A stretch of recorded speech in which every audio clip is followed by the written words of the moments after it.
Recent gas price drops have been saving the average American about 50 bucks a month, but that can add up over time. In a year, think about it, that's $600. So what is the smartest way for you to use that extra money? Here with some simple ideas is money and business expert Derek Kinney. Hey, Derek.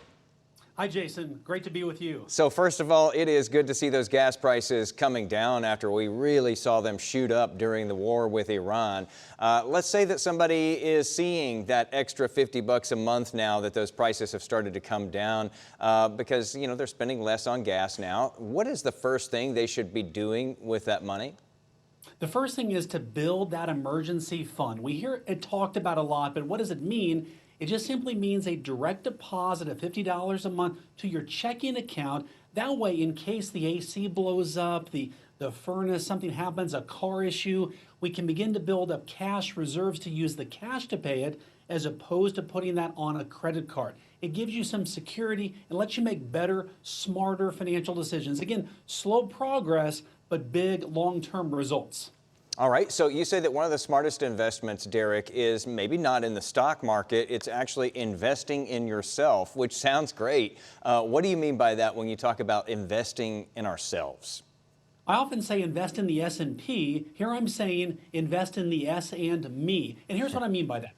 With $50 a month, you'd be surprised if you can get even 10 to 20% better in your job buying a course that someone has available for, let's say, $49, that might pay you a 10x return in terms of growing your income or getting a skill to make more money. So while many people are binge watching Netflix tonight, buying a course, even going to YouTube or looking at free courses, educating yourself to get just a little bit better and smarter can pay big returns. At $50 could turn into $5,000 if you're not careful. Okay, that sounds very big there. So for someone who has credit card debt, let's say, which includes a lot of people, unfortunately, right now, Derek, how much of a difference could an extra $50 a month really make if you started putting that toward that debt? You wouldn't think it would make much difference, right? It's only $50, but I did some math.